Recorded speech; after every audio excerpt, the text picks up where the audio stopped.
Primera Juan capítulo 1, versículos del 1 al 4. Y dice así, vamos a leerlo: lo que era desde el principio, lo que hemos oído, lo que hemos visto con nuestros ojos, lo que hemos contemplado y palparon nuestras manos tocante al verbo de vida, porque la vida fue manifestada y la hemos visto y testificamos y os anunciamos la vida eterna, la cual estaba con el Padre y se nos manifestó. Lo que hemos visto y oído, eso os anunciamos, para que también vosotros tengáis comunión con nosotros, y nuestra comunión verdaderamente es con el Padre y con su Hijo Jesucristo. Estas cosas os escribimos para que vuestro gozo sea cumplido. Vamos a orar. Bendecimos tu nombre, Señor, por la oportunidad que nos das de abrir tu palabra con libertad y de meditar en ella. Te damos gracias, Señor, porque tú has puesto en nuestro corazón el amor por lo que tú dices, por lo que tú dijiste. Gracias, Señor, por tu bendita palabra. Ayúdanos a aprender y a poderlo aplicar a nuestras vidas. En el nombre de Jesús. Amén. ¿Ha tratado usted de comprar algo por internet y está un poquito inseguro o insegura de la calidad de aquel producto? ¿Será que me va a salir bueno? ¿Será que no es algo muy chueco ahí, mal hecho, que me va a fallar a la semana? ¿Cómo hace usted para saber si lo que está comprando, que solo lo que tiene ahí es una foto muy bonita, ¿verdad? Yo la otra vez pedí unas vitaminas y lo que me llegaron fueron toallitas para las ronchas. Entonces imagínese usted, ese fue un error del envío, ¿no? Pero a veces pedimos algo que se mira muy bonito y cuando lo recibimos hasta huele a 99 cents, ¿verdad? Entonces, ¿qué es lo que en mi caso hago y que recomiendo? Yo me voy ahí a un link que dice reviews y entonces comienzo a leer lo que la gente ha escrito, gente que ha comprado el producto, y ellos dejan ahí su opinión. Algunos dicen: muy buen producto, me sirvió bien, vale lo que pagué. Otros dicen: no, se me rompió el botón desde que lo abrí. Y al rato vuelvo a ver, hay otro que dice lo mismo. Entonces ya para mí lo que ellos están escribiendo es valioso, porque ellos son testigos de lo que es la verdad. Ellos lo experimentaron, ellos lo vieron, ellos lo tocaron. Por ahí había un muchacho diciéndome: yo me voy a hacer rico con un proyecto que tengo, quiero inventar algo. Quiero que la gente pueda ponerse unos anteojos electrónicos y unos guantes, y con esos guantes ir a las tiendas de Amazon o lo que sea y poder sentir cómo se toca y qué tamaño es aquello. Es un proyecto interesante, ¿no? Al fin no sé si lo hizo. Era el mesero de un restaurante. Dije, qué buena idea. Por lo menos poder experimentar la textura, el tamaño, el peso de aquello. Interesante. Ahora, hermano, ¿cómo hace usted para averiguar si algo es bueno o es malo, si algo funciona, si le van a dar lo que le prometen?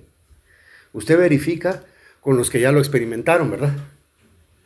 Hoy vamos a hablar acerca de la verdad bíblica acerca de Jesús. Es una introducción bastante particular. Yo veo aquí a Juan en sus escritos. Veo a Juan repitiendo ciertas expresiones. Algo que ya dijo en el Evangelio. Bueno, hoy vamos a empezar a predicar en la primera carta de Juan y vamos a procurar llegar hasta donde Dios nos lo permita. Vamos a ver cuánto aprendemos, por lo menos su primer capítulo. Vamos a ver qué nos dice. Vamos a edificarnos y nos vamos a beneficiar de todo esto. La carta, el apóstol Juan y cualquiera de los escritores del Nuevo Testamento, ellos escribieron una carta no solo porque les gustaba escribir. Acuérdense que Juan era un pescador, él no era un escritor, pero ellos escribían porque había una necesidad.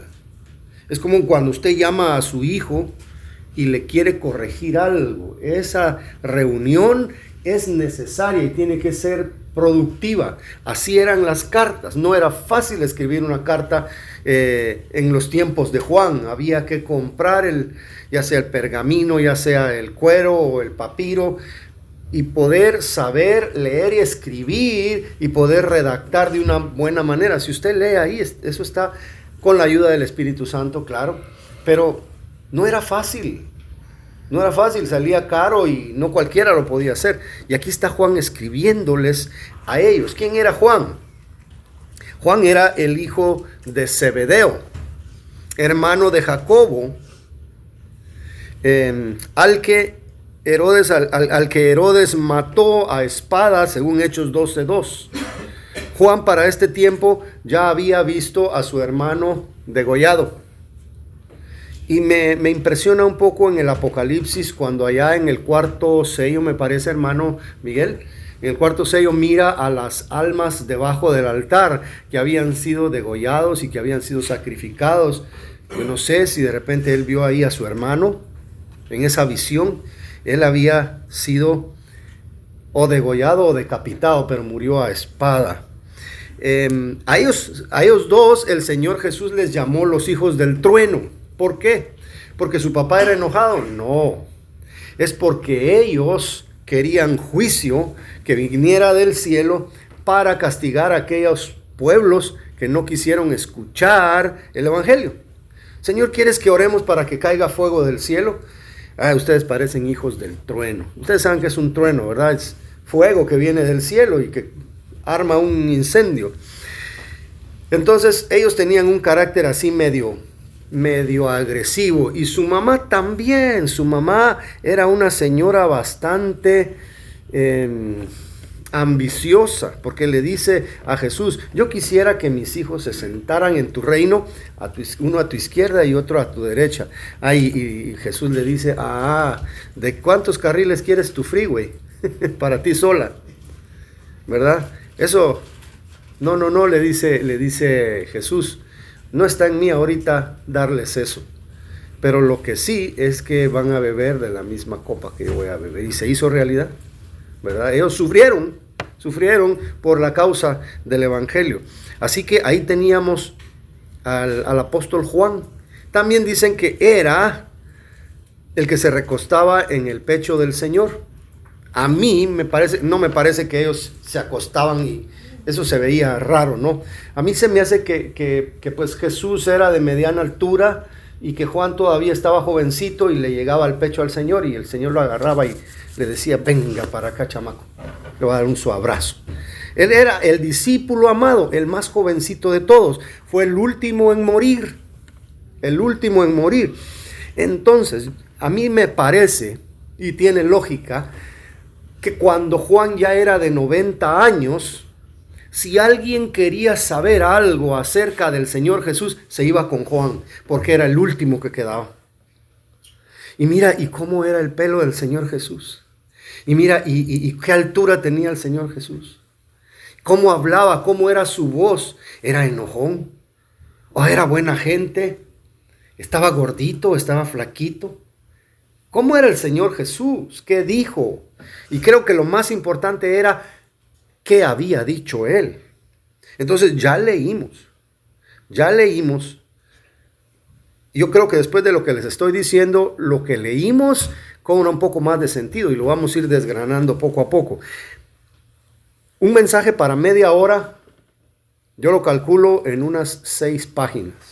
Este tiene 11, así que hoy no vamos a poder terminar, a menos de que solo les diga los títulos. Bueno, la carta fue escrita aproximadamente en el año 90.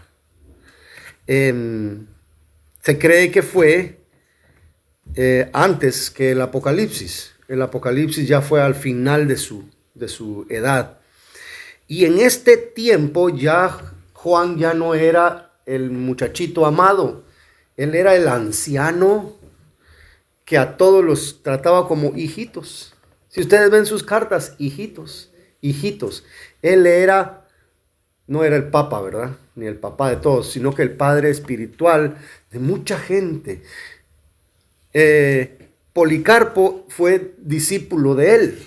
Él ahí estuvo a los pies de Juan aprendiendo. Y Policarpo, pues conocemos que él y otros tuvieron una vida entregada al Señor y muchos de ellos fueron mártires también. Creo que sería bueno volver a ver la película de Policarpo. Tal vez el miércoles se las traigo. Bueno, interesante, hermanos, de que aquí tenemos a Juan. El lugar muy probablemente en Éfeso. Ustedes saben que en Éfeso está la casita donde vivía María, la madre de Jesús. La tradición dice, en esa casa vivió. Si es cierto, probablemente ahí vivía Juan también. Porque se acuerdan que Jesús le dijo a Juan, he ahí tu madre. Y a María le dijo, he ahí tu hijo. O sea, te la encargo, ¿verdad? Quizá Juan muy probablemente era, heredero de las barcas y de la compañía de pesca de Zebedeo. Pero al volverse evangelista, él ya no iba a seguir pescando, igual que Pedro. Entonces, el Señor Jesús le dice, encárgate de mi mamá, y creo que así lo hizo hasta el final, aunque cuando Juan estuvo en Patmos, ¿qué pasó con María? Si Juan tenía 90 años, ¿cuántos años tenía María? Calcúlenle unos 20 años más. María ya había sido recogida por el Señor. No digamos que había sido ascendida, ¿verdad? Así como lo dicen los católicos. No hay prueba bíblica de eso. Así que, bueno, ya Juan estaba anciano, él necesitaba de cuidados también. Ahora, el lugar de donde Juan escribió la carta probablemente desde Éfeso. ¿Por qué la escribió? ¿Cuál fue el propósito? Desmentir las doctrinas falsas de los falsos maestros. Probablemente fue a los de la iglesia en Roma. A los de la iglesia en Roma. Y qué casualidad, ¿verdad? Que desde entonces tenemos falsos maestros en Roma. Bueno, vamos a ver tres cosas en este pasaje. Tres cosas acerca del mensaje cristiano para confirmar la verdadera fe y a los que la conservan. Tres cosas acerca del mensaje cristiano para confirmar la verdadera fe y a los que la conservan. La primera, consistencia del mensaje. Ahí lo tienen en el reverso de su boletín. La segunda, importancia del mensaje. Y tercero, la utilidad del mensaje. O sea, los tres puntos tienen que ver con el mensaje del Evangelio, el mensaje de Cristo. Y en el primer punto vamos a hablar de su consistencia, en el segundo de su importancia, y en el tercero de su utilidad. Vamos a primer punto, lo que era desde el principio. Y ahí ya le entramos al libro. Lo que era desde el principio. ¿Desde el principio de qué? Y miren, Juan aquí está utilizando la misma fórmula que utilizó Moisés al escribir el Génesis. ¿Cómo empieza Moisés Génesis? En el principio. ¿El principio de qué? De todo. Claro, Jesús no tiene principio ni fin. El Padre Dios no tiene principio ni fin. Ellos son eternos. Están fuera del tiempo. Están fuera de la materia, ¿verdad? Están fuera del espacio. Dios es tan grande que no cabe en el universo, pero puede ser tan pequeño que cabe en mi corazón. Amén. Y en el de usted también. Si usted es chaparrito, no tenga pena. Dios tiene poder de meterse ahí. Si su corazón es chiquito, pues si su corazón, aquí todos tienen un gran corazón, ¿verdad? Lo que era desde el principio. Ya hablamos acerca del principio, es el principio, muy probablemente la creación. Porque antes de la creación no existe principio. No había tiempo. No podemos tomar ninguna referencia en cuanto a nada si no había tiempo. Dios habitaba en la eternidad y lo sigue haciendo. Lo que era desde el principio. Ese lo, ¿de qué está hablando? ¿De qué está hablando? Si se dan cuenta ustedes, ¿cómo empieza Juan su libro? ¿Cómo lo empieza? Su evangelio. ¿Cómo empieza? Ahora díganme, ¿cómo empieza Juan 1:1? En el principio era el verbo y el verbo Dios. En el original dice, y el verbo Dios. Este texto lo han cambiado los testigos de Jehová, porque dicen, y el verbo era un Dios. Pero es por la forma en que ellos quieren interpretar la divinidad de Cristo. Ellos dicen que Jesús es Dios, pero es un Dios chiquito. Casi que lo están haciendo un Hércules o un Perseo o un Moctezuma, no sé, ¿verdad? O un faraoncito. El verbo Dios. Entonces, ¿qué es lo que Juan tiene en su mente? Empezando 3 de sus libros de la misma forma. En el Apocalipsis, cuando está hablando Jesús, ¿se acuerdan ustedes de esa escena? Está caminando, Juan ahí, está orando Juan, estoy en el Espíritu en el día del Señor, y de repente alguien le habla. Y dice, yo soy el principio y el fin. La palabra principio está mucho en la mente de Juan. El Espíritu Santo dándole a Juan un interés especial por eso. Y aquí Juan lo aplica. Lo que era desde el principio, dice. ¿Qué era desde el principio? Jesús. Jesús. Lo vamos a ver después. Miren, la gente tiende a olvidar las cosas. Si usted deja de anunciar la Coca-Cola en su tienda, eventualmente la gente ya no piensa en Coca-Cola y van a comprar otra soda o quizá otro refresco que sí se anuncia. Entonces, dice, lo que era desde el principio, esto no ha cambiado. Falsos maestros han querido venir a cambiarlo o a suplantarlo. Ya eran 70 años de haber estado con Jesús. ¿Quién tiene aquí 70 años? Vamos a ver. Levante la mano, ¿quién tiene 70 o más? Ok. ¿Recuerda usted lo que vio hace 70 años? Juan recordaba lo que había visto hace 70 años. ¿Cómo olvidar el rostro de Cristo? ¿Cómo olvidar sus palabras? Y el mismo Jesús le dice, no se preocupen, yo les voy a recordar a ustedes las cosas que yo les dije. Y ahí estaba Juan, ya bien viejecito de 90 años, y estaba diciendo, este mensaje no ha cambiado. Tal vez Juan ya no tenía dientes, tal vez ya tenía cataratas, tal vez, yo no sé si usaba bordón o andador, yo no sé cómo estaba físicamente Juan, pero él sí se recordaba del mensaje de Jesús. Y les está diciendo, ustedes, generación de cristal, ustedes que no crecieron en mi generación, ustedes tienen que regresar a la base porque eso no ha cambiado. Dice en Jeremías 6:16, así dijo Jehová, paraos en los caminos y mirad y preguntad por las sendas nuevas, por lo cool, por lo más moderno. Dice, no, preguntad por las sendas antiguas. Cuál sea el buen camino y andad por él y hallaréis descanso para vuestra alma. Mas ellos dijeron, no andaremos. Era gente rebelde, tiempo de Jeremías. Y esto va para los jóvenes, para las jóvenes. Hermanos, el hecho de que sea nuevo y que se mire cool no quiere decir que sea bueno. La verdad de Dios siempre ha existido. Y miren, pasa cuando uno es joven, que uno rechaza lo viejo. Lo primero viejo que uno comienza a rechazar es a sus padres. Ay, ya está vieja mi mamá, ya está viejo mi papá. No sabe nada.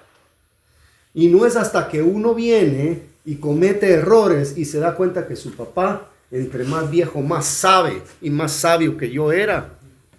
¿Verdad que sí? El hecho de que sea algo nuevecito y que brille no quiere decir que sea de oro. A veces es puro plástico chino. Eso es lo que pasa. Lo que hemos oído, dice Juan. Fíjese, era desde el principio.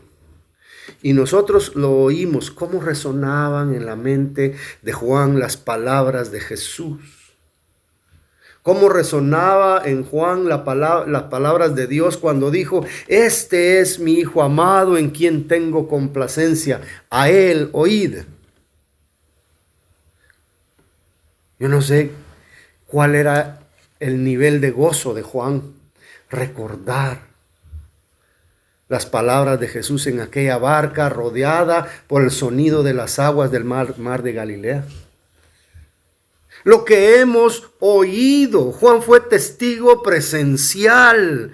Él asegura haber escuchado la verdad desde la misma fuente original que era desde el principio. Una persona que ha trabajado en una granja cuidando gallinas sabe cómo luce un huevo. Se va a McDonald's y mira el huevo ahí que sirve McDonald's. No sé si eso será plástico, no sé si eso será harina con pintura, con sabor, yo no sé. Pero uno puede distinguir. Ay, qué bonito canta Luis Miguel. Ese no es Luis Miguel. Mira los gallos que está echando. Es que cuando uno ha oído con amor, uno ha oído y fue impresionado, fue impactado por aquel mensaje divino saliendo por las cuerdas vocales del Hijo de Dios. ¿Cómo olvidar ese mensaje? Si usted quiere saber qué es lo que Jesús dijo, venga, yo se lo voy a contar. A mí nadie me lo dijo. Yo lo escuché con mis propios oídos. Y él habla ahí en plural. Dice hemos. Porque no fue solo él el que lo escuchó. Habían otros allí oyéndolo. Y habían 5,000 más oyéndolo. Hay muchos testigos de lo que Jesús dijo, de su doctrina, para ser más específico. De las cosas que él vino a enseñar, revelar al Padre. En cuanto a lo que hemos oído, ahí Juan está hablando de la doctrina, de la real enseñanza del Cristo de la gloria. Ahora dice, lo que hemos visto con nuestros ojos. Están los sentidos, ¿no? Están los sentidos. Cuando usted va a una corte y usted es un testigo y le dicen, díganos su experiencia en cuanto a lo que ocurrió. Entonces usted dice, yo vi, yo toqué, yo escuché, yo olí la loción de esa persona. Es la misma loción que tiene el acusado ahorita, ¿verdad? Es lo que está diciendo Juan. Ustedes quieren comparar las enseñanzas de estos maestros chuecos, de estos maestros de fabricación china. Aquí no hay chinos. Estos que vienen ahí, que los hicieron por montones con material reciclado, o quieren escuchar la verdad de Cristo. Yo lo escuché y yo lo vi con estos ojazos tapatíos. Dijo, ¿quién? Yo lo vi. Así, si tuviéramos el privilegio de traer a Juan y preguntarle, ¿cómo luce el Señor? Más o menos, ¿cuál es la estatura de él? ¿Era de los judíos chaparritos o de los judíos altos? ¿Cómo era su nariz? Lo dibujan como que fuera un gringo, ¿verdad? O un francés. Pero ¿cómo era realmente el rostro judío del Señor? De aquellos tiempos, ¿verdad? ¿Cómo era?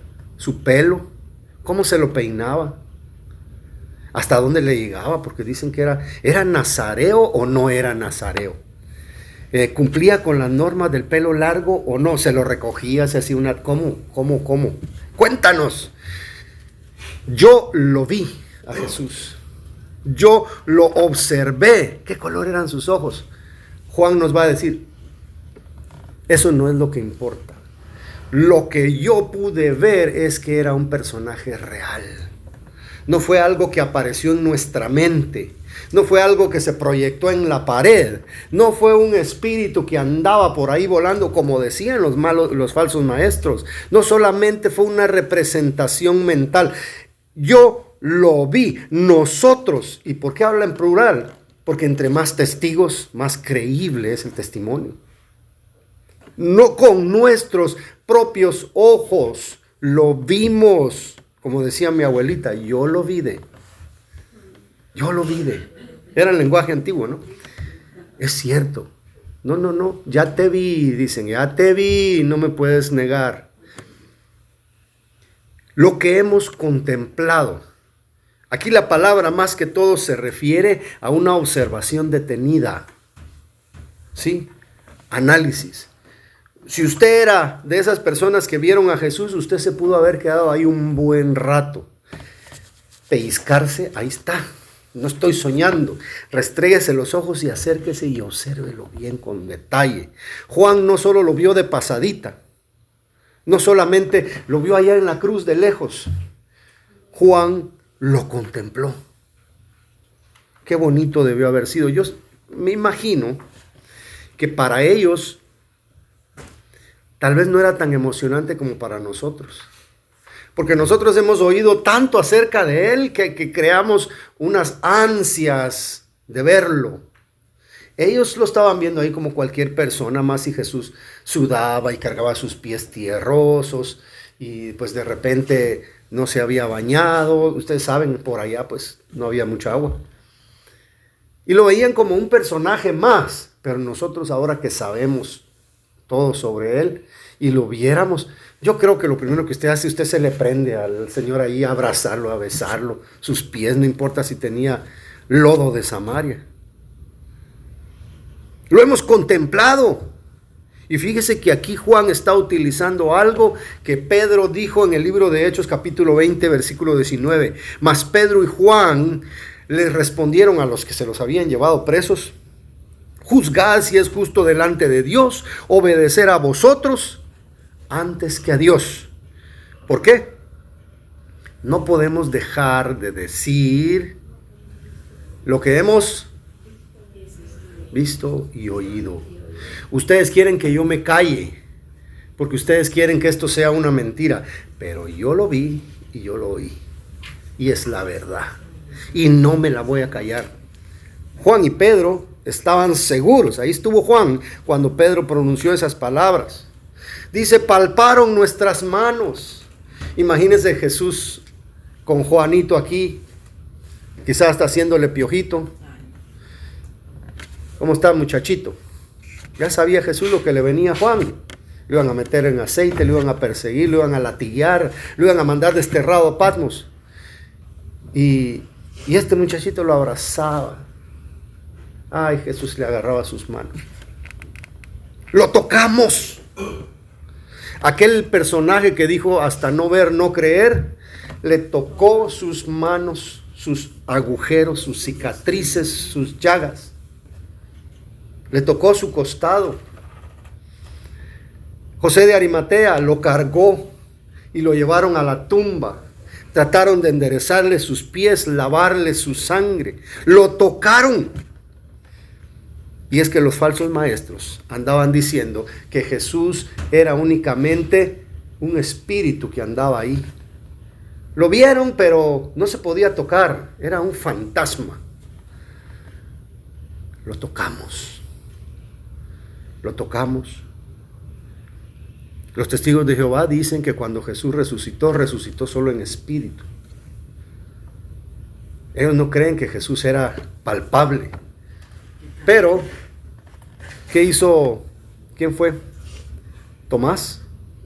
Lo tocó. ¿Y qué le dijo? Mi Señor y mi Dios. Y Jesús dijo: ¿dónde hay pan y pescado?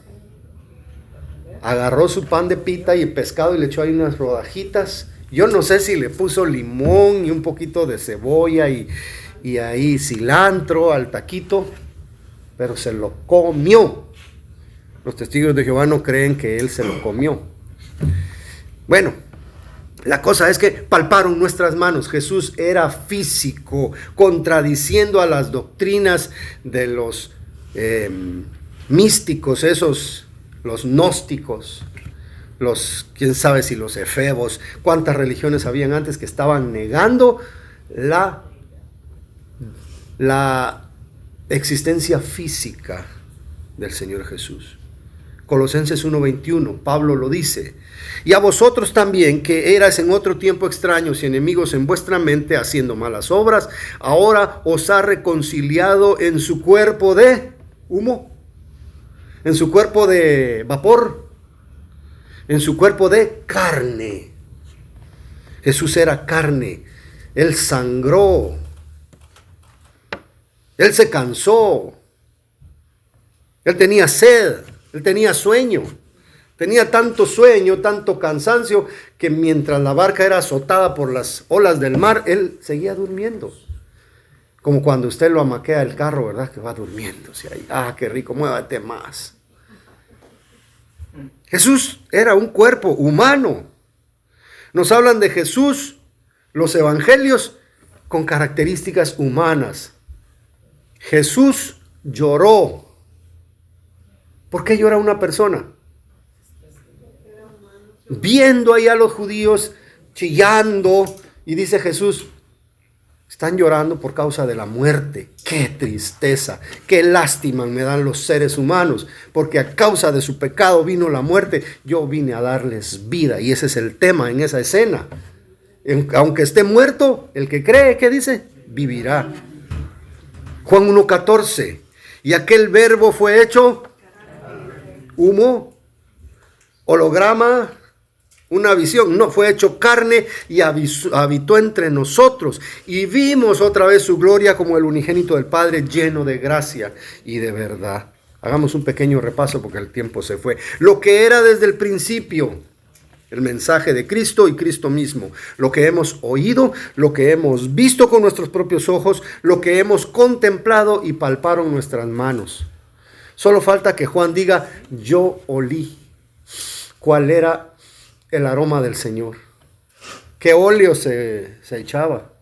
O cuando no nos habíamos bañado, ¿a qué olíamos todos? ¿Verdad? Había urgente que sacar un poco de agua del pozo, y ese era Jesús, ¿verdad? Luego vamos a ver la próxima semana que nos juntemos, tocante al verbo de vida, utilizar otras dos palabras que ya utilizó en su introducción al libro de Juan. El verbo, y después dice, era la luz y era la vida. Está interesante el inicio de esto. Miren cómo Juan, solo con su introducción, quizá él ni se imaginaba todo lo profundo de lo que estaba diciendo cuando escribía, o quizás sí. Pero nosotros hoy, viendo esto despaciosamente, podemos disfrutar que Juan está introduciéndole a sus hermanos de que lo que yo voy a escribir en esta carta, lo que yo les voy a decir, tiene consistencia, porque yo lo vi, yo lo oí, yo lo toqué, yo lo contemplé. Y no solo yo, sino que fuimos varios. Así que el mensaje que yo le traigo es el mensaje real. Deje de estar escuchando a esos falsos maestros que le vienen a decir mentiras acerca de Jesús, que le vienen a traer falsas doctrinas, falsas enseñanzas. Aquí usted tiene la verdad. Amén. Vamos a orar, póngase de pie.